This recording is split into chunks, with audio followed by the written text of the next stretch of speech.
Pertama, jika putih gajah ke B5.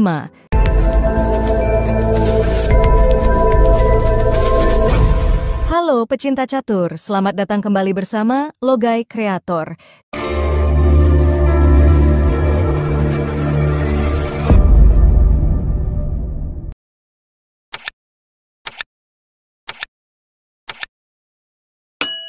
Di video kali ini, kita masih melanjutkan pembahasan trik catur hitam menang cepat, yang permainannya putih mengawali permainan dengan pion ke E4, yang dibalas hitam pion ke E5. Untuk yang pertama yaitu, kita akan melanjutkan pembahasan jika putih kuda ke F3. Ada dua balasan hitam yang akan kita tunjukkan dari posisi ini, yaitu hitam dapat menang cepat dari gerakan kuda ke C6, pembukaan Spanyol atau Ruy Lopez, dan hitam dapat menang cepat dari gerakan kuda ke F6. Pertama, kita lihat susunan gerakan yang membuat hitam menang cepat dari gerakan kuda ke C6.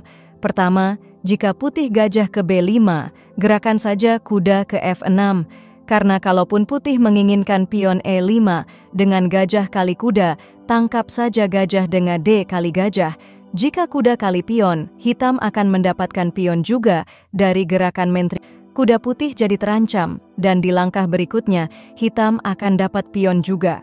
Kita lihat lagi pada posisi ini, biasanya putih akan rokade pendek terlebih dahulu. Gerakan saja kuda ke G4. Jika gajah kali kuda juga, kuda tidak akan dapat pion, karena sudah terlindungi kuda. Mungkin pada posisi ini, pion ke H3 mengusir kuda. Tapi kuda tidak usah pergi, majukan saja pion. Jika pion kali kuda, pion kali pion mengancam kuda. Misalkan putih tidak mau rugi, gajah kali kuda terlebih dahulu. Setelah pion kali gajah, seharusnya putih memajukan pion ke G3, mengorbankan kuda. Namun, jika kuda kali pion, maka selamat. Hitam sudah berhasil menjebak putih, dengan leluasa menteri akan ke H4, mengancam skakmat. Jika putih memajukan pion, membuka jalan untuk raja kabur, maka pion maju ke G3, dan di langkah berikutnya putih tidak dapat menyelamatkan rajanya. Benteng geser juga percuma, karena menteri akan ke H1, skakmat. Kita kembali lagi ke belakang, yaitu setelah kuda ke F3, hitam kuda ke C6. Pembukaan Spanyol alias Ruy Lopez, putih gajah ke C4, pembukaan Italia. Untuk melakukan jebakan ini, gerakan kuda ke F6. Ini adalah sebuah jebakan halus mematikan dari hitam, karena buat putih yang agresif akan melompatkan kuda ke G5, mengancam pion F7 dua kali. Abang Darmawan Syah pernah bilang, jika menjumpai posisi ini maka gunakan jebakan Pride Leaper Attack.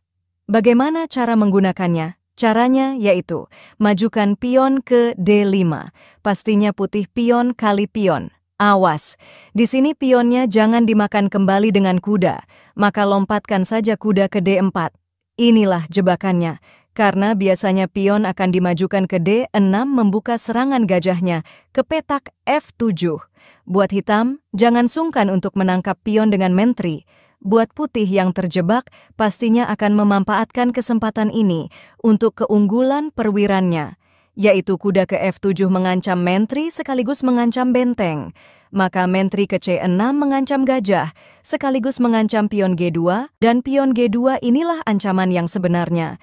Karena jika putih nekat kali benteng, menteri tidak akan menangkap gajah, tapi akan menangkap pion G2, dan pastinya putih akan menyelamatkan bentengnya. Lalu menteri ke E4, skak. Jika ditutup dengan gajah, maka kuda ke F3, skakmat. Kita kembali lagi ke belakang, yaitu pada posisi ini kita akan lihat permainan yang lainnya, yaitu jika putih membalas dengan pion ke D4. Mengajak pertukaran pion, yang dikenal dengan nama permainan Scott. Maka hitam, pion kali pion, kuda kali pion. Mengajak pertukaran kuda.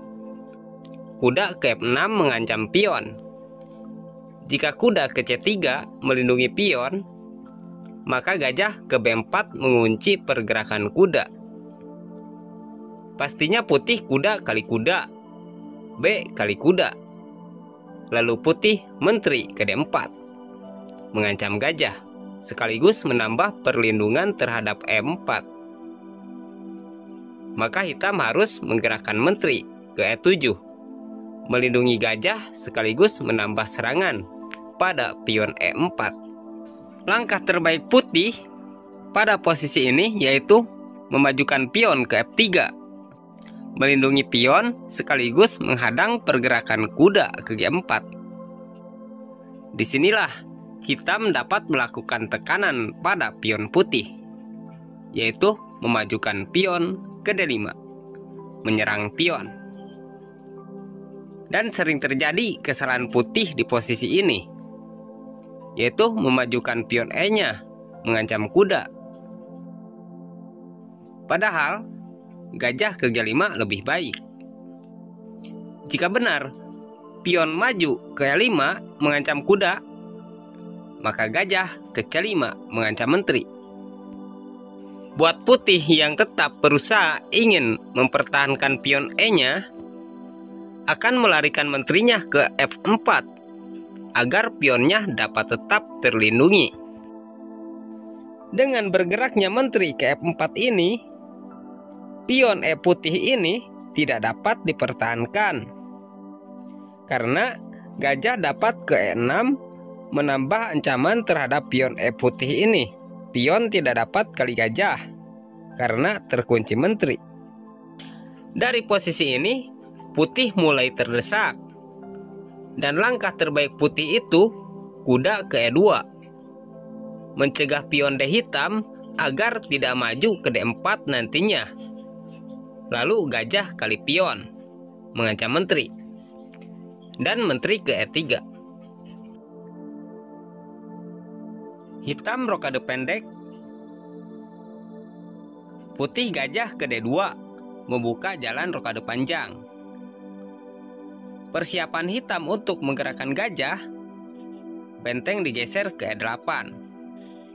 Lalu putih pion ke C3, menutup ancaman gajah terhadap pion B2. Dan hitam benteng ke B8 mengancam pion. Jika putih melakukan rokade panjang, berarti pion B2 jadi terlindungi oleh raja. Maka gajah C keluar ke F5. Dan kekalahan putih tidak dapat dihindari lagi. Mungkin putih hanya merasa tidak nyaman dengan keberadaan gajah, lalu mengusirnya dengan pion. Dan gerakan tidak terduga dari hitam akan terjadi. Menteri bergerak ke A3. Kenapa menteri bergerak ke A3?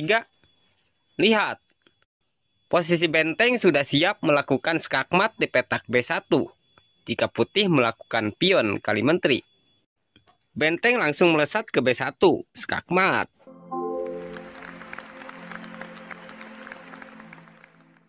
Dan jika putih melakukan kali gajah terlebih dahulu, menteri kali pion, skakmat. Kita kembali lagi ke belakang. Pada pembukaan Petrov Defense, putih kuda ke F3 lalu hitam kuda ke F6. Ini yang disebut pertahanan Petrov, yang di sini kuda hitam dan putih sama-sama mengancam pion. Dan jika kuda kali pion E5, hitam tidak akan kali pion E4, tapi akan mengeluarkan kuda ke C6. Jika kuda kali kuda, hitam akan melakukan D kali kuda.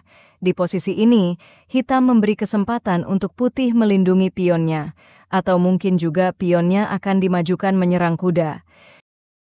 Jika pion ke D3, ini berarti selain putih melindungi pion, sekaligus membuka serangan gajah gelapnya, maka hitam gajah ke C5. Nah, di posisi ini, terkadang putih gajahnya ke E2 membuka jalan untuk rokade pendek. Terkadang juga gajah ke G5 mengunci kuda. Pertama, kita lihat susunan gerakan mematikan cepat dari hitam jika gajahnya ke E2. Hitam pion ke H5, putih rokade pendek. kuda ke G4, putih pion ke H3. Hitam tidak akan melarikan kudanya, tapi menteri ke D6 mengancam skakmat di petak H2. Pion kali kuda, pion kali pion, dan secara otomatis serangan benteng jadi terbuka hingga putih terancam skakmat di petak H2. Ditutup dengan pion juga percuma, karena menteri kali pion skakmat.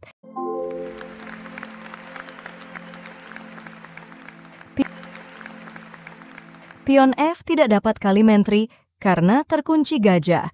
Kita kembali lagi ke belakang pada posisi ini, yaitu di posisi ini. Kita akan lihat susunan gerakan mematikan cepat jika gajah ke G5. Ini adalah gerakan putih yang keliru, karena kuda dapat kali pion, menggratiskan menteri. Jika putih nekat melakukan gajah kali menteri, maka gajah kali pion skak. Raja hanya dapat geser ke E2. Gajah ke G4 skakmat.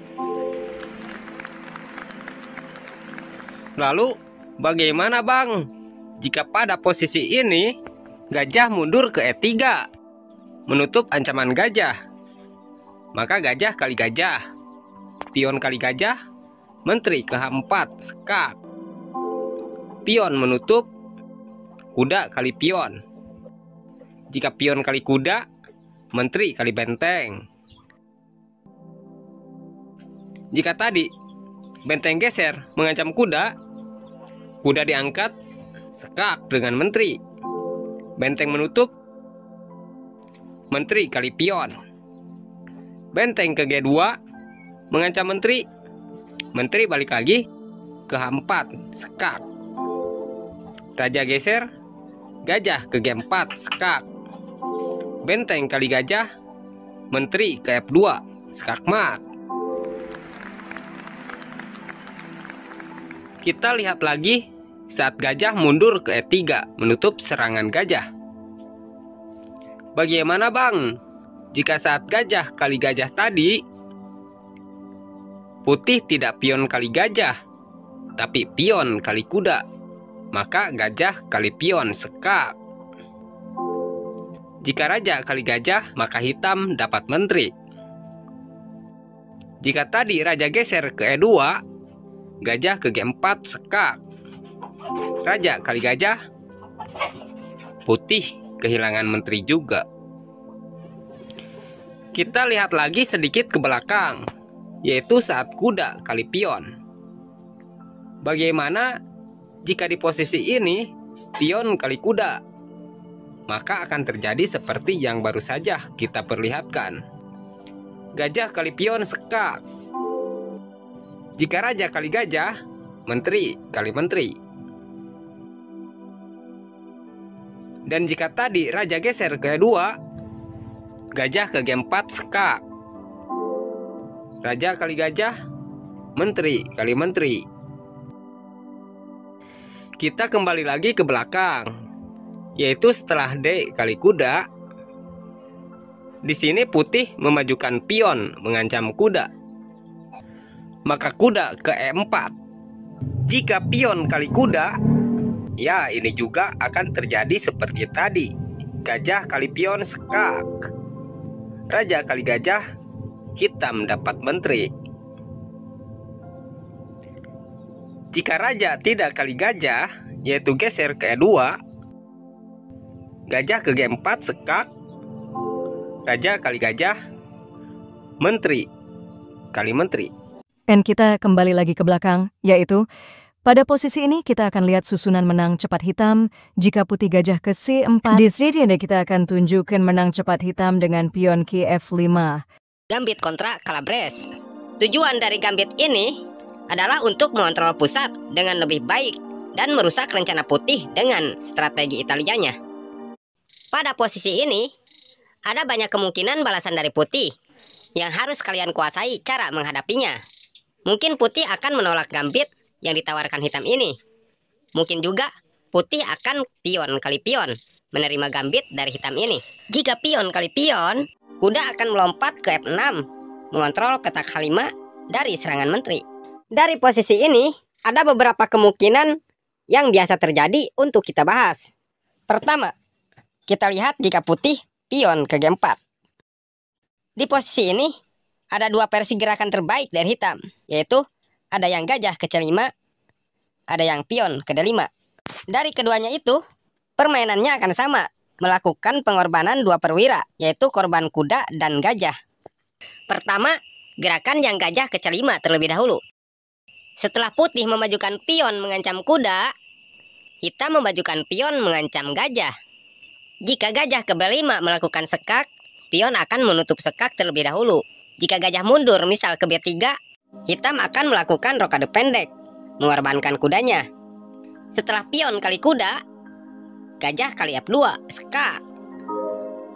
Raja kali gajah, lalu hitam gajah kali F5. Dari pengorbanan hitam, kuda, dan gajah ini, kalian dapat melihat hitam sudah unggul posisi. Apapun balasan dari putih saat posisi ini, hitam akan dengan mudah menyerang putih. Apalagi jika putih melakukan pion kali pion, menteri akan ke H4 sekak. Jika raja geser ke E2, gajah ke G4 sekak seter. Jika raja ke E3, menteri ke F4 sekak. Raja hanya dapat geser ke E2, gajah ke G4 sekak. Raja geser ke D3, menteri ke D4 sekak mat. Jika saat disekak dengan menteri tadi, raja geser ke G2, gajah ke E4 sekak. Jika kuda menutup, menteri ke G4 sekak. Raja geser, benteng kali kuda sekak. Raja geser, menteri ke G2 sekak. Raja ke E1, menteri ke F2 sekak mat. Kita kembali lagi ke belakang, yaitu pada posisi ini. Jika kuda ke F3 membuka jalan rokade sekaligus mengancam pion, maka kuda ke C6 melindungi pion yang saat ini terancam kuda F3. Jika putih melakukan rokade pendek, di sini hitam dapat berupaya mencari kesalahan putih agar dapat menang cepat, yaitu kuda ke G4. Buat putih yang merasa tidak nyaman dengan keberadaan kuda, akan memajukan pion ke H3. Maka hitam dapat mengabaikan ancaman pion ini, lalu memajukan pion ke H5. Ini adalah bentuk upaya hitam agar menteri dapat masuk ke H4 nantinya. Setelah pion kali kuda, hitam akan pion kali pion. Kesalahan yang dicari hitam yaitu jika kuda lari menghindari ancaman pion. Misalkan kuda ke H2, secara otomatis menteri dapat ke H4. Dan jika sudah posisi seperti ini, sulit untuk putih menemukan obatnya. Jika kuda dilepas, misalkan kuda kali pion, maka menteri ke H1 sekak mat. Pada posisi ini, langkah terbaik putih yaitu menggeserkan benteng ke E1, mengorbankan kuda. Menteri kali kuda sekak. Raja geser, menteri mengejar ke H1 sekak. Raja ke E2, menteri kali pion. Dan seterusnya hitam dipastikan memenangkan permainan. Misalkan benteng ke G1 mengancam menteri, kuda ke D4 sekak. Raja ke D3, benteng ke H3 sekak. Pion menutup, benteng kali pion sekak. Raja ke E4, benteng ke F4 double sekak. Raja kali pion, menteri ke E4 sekak mat. Kita kembali lagi ke belakang, yaitu pada posisi ini. Mungkin hitam akan menolak gambit, bisa pion ke D3, bisa kuda ke C3, dan sebagainya. Pertama, kita akan lihat jika hitam menolak gambit dengan memajukan pion ke D3, melindungi pion sekaligus membuka serangan gajahnya. Versi gerakan terbaik hitam akan menggerakkan kudanya ke F6. Versi balasan terbaik putih, kuda G-nya melompat ke E2. Ini adalah balasan yang cukup bagus dari putih. Namun, dari sini akan ada beberapa kesalahan gerakan putih yang harus kalian catat. Karena akan ada problem skakmat hitam dengan mengorbankan menteri dan benteng yang sangat brilian di permainan ini nantinya. Mari kita simak permainannya. Hitam gajah ke C5. putih pion ke C3, hitam kuda ke C6, putih pion ke D4, dan hitam pion kali pion. Jika pion kali pion kembali, pastinya gajah akan melakukan sekak ke petak B4. Setelah gajah menutup, hitam kali pion, dan hitam akan unggul posisi. Jika kuda yang kali pion, posisi masih seimbang, dan hitam pion kali pion. Setelah putih mengeluarkan gajahnya ke F4, menyerang pion C7, pion maju ke D5, menyerang gajah. Gajah pastinya akan ke B5, mengunci pergerakan kuda. Maka hitam gajah kali kuda, lalu menteri kali gajah.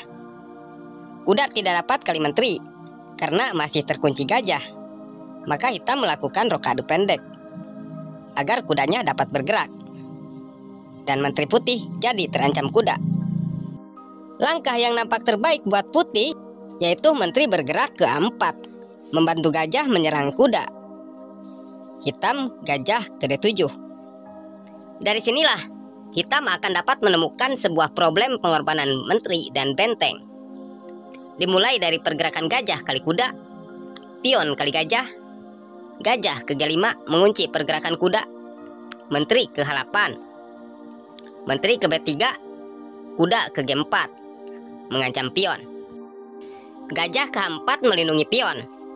Pion maju menyerang pion. Putih rokade pendek, menambah perlindungan terhadap pion dengan benteng. Pion maju mengancam benteng. Benteng geser ke E1, menteri ke H5 mengancam gajah. Gajah mundur ke G3. Gajah G putih ini adalah satu-satunya pelindung H2. Jadi, di sini hitam dapat melakukan benteng kali pion. Jika gajah kali benteng, maka menteri kali H2 skakmat. Pada posisi ini, sepintas putih masih aman. Ini memungkinkan putih akan menggerakkan menteri ke B7 menyerang benteng. Maka benteng ke F8, dan putih terancam skakmat di petak F1 dengan benteng. Untuk putih dapat melindungi petak F1, putih pastinya akan mengeluarkan kudanya ke D2. Padahal pada posisi ini, ada gerakan hitam yang jarang buat pemain putih bisa menduganya. Benteng kali pion sekak, raja kali benteng, lalu menteri ke H3 sekak. Jika raja kali menteri, kuda ke E3 sekak dengan gajah. Raja tidak dapat mundur karena ada kuda. Raja geser ke H4, lalu kuda ke G2 sekak. Raja geser ke G5, benteng ke F5 sekak. Raja ke G4, benteng ke F4 double sekak. Raja ke G5, pion ke H6 sekak. Raja ke G6, gajah ke E8 skakmat. Lalu bagaimana jika saat menteri sekak ke H3 tadi, raja tidak kali menteri, tapi memilih mundur ke G1? Maka benteng akan ke F2. Gajah tidak dapat kali benteng, karena ada ancaman skakmat di petak H2. Jika putih melakukan sekak dulu dengan menteri juga, itu cuma sekali. Karena setelah raja geser, tidak ada lagi yang dapat menyelamatkan raja putih. Misalkan langkah sembarang, kuda ke F3, menteri ke G2, skakmat. Kita kembali lagi ke belakang. Di sini putih gajah kali kuda, agar setelah benteng kali gajah, menterinya akan ke H5, sekak. Setelah pion menutup, menteri dapat pion mengancam benteng. Gerakan seperti ini sering terjadi saat melakukan pembukaan seperti tadi.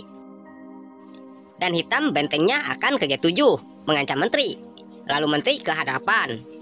Hitam pion ke D5, E kali F5, gajah kali F5. Dan putih biasanya akan memajukan pion D-nya, membuka serangan gajahnya. Lalu benteng ke F7, memberi jalan agar menteri kali pion, melakukan sekak. Gerakan-gerakan ini bukan masuk akal lagi, tapi sering dijumpai terjadi di permainan catur.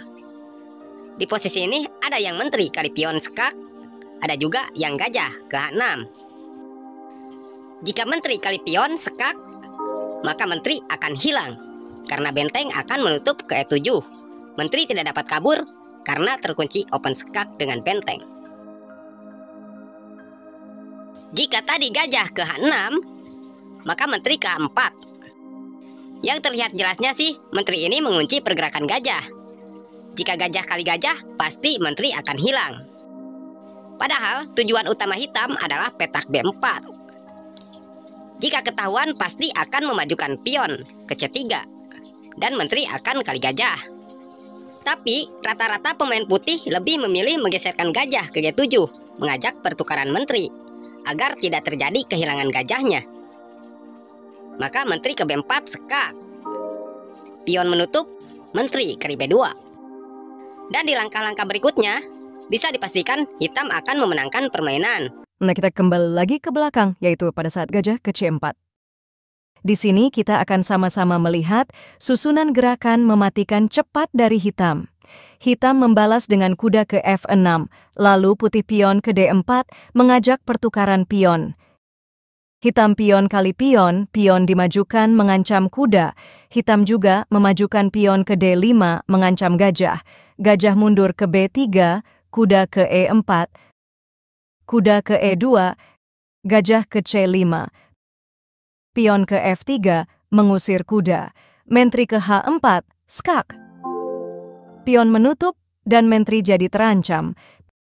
Pion maju mengancam kuda, sekaligus membuka serangan gajah ke petak F2. Pion kali menteri.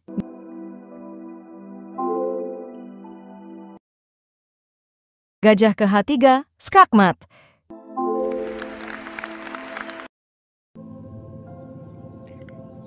Jika raja tidak kali gajah, yaitu geser ke E2, gajah ke G4 sekak, raja kali gajah, menteri kali menteri. Permainan catur adalah gambaran kehidupan manusia yang sama menginginkan keberhasilan dan mencapai bahagia. Langkah demi langkah, waktu ke waktu, terkadang terjadi hal tak terduga, bahkan tak disadari hadirnya keajaiban. Terkadang kita menghadapi kesulitan. Nikmatilah hidup kita. Ingatlah, kesulitan adalah guru terbaik yang mengajarkan kita kekuatan dan ketabahan. Ada kegagalan, ada kesuksesan. Janganlah takut gagal, karena setiap kegagalan adalah pijakan menuju keberhasilan. Jangan pernah biarkan bayangan masa lalu mengaburkan masa depan. Hiduplah di saat ini dan bangunlah impianmu dengan keyakinan. Ketika salah satu pintu kebahagiaan tertutup, pintu yang lainnya akan terbuka. Janganlah terlalu lama melihat pintu yang tertutup, hingga kita tidak melihat pintu yang terbuka untuk kita. Hati yang penuh syukur adalah sumber kebahagiaan dalam kehidupan. Hargailah setiap berkah kecil dalam hidupmu, karena dari sanalah kebahagiaan besar bermula. Hidup ini singkat, jadilah alasan seseorang tersenyum hari ini. Kebaikan kecil yang kamu berikan bisa menjadi sinar terang di hari yang gelap bagi orang lain. Saya Darmawansyah mengucapkan terima kasih. Mohon maaf jika ada kesalahan. Sampai jumpa kembali di video-video berikutnya.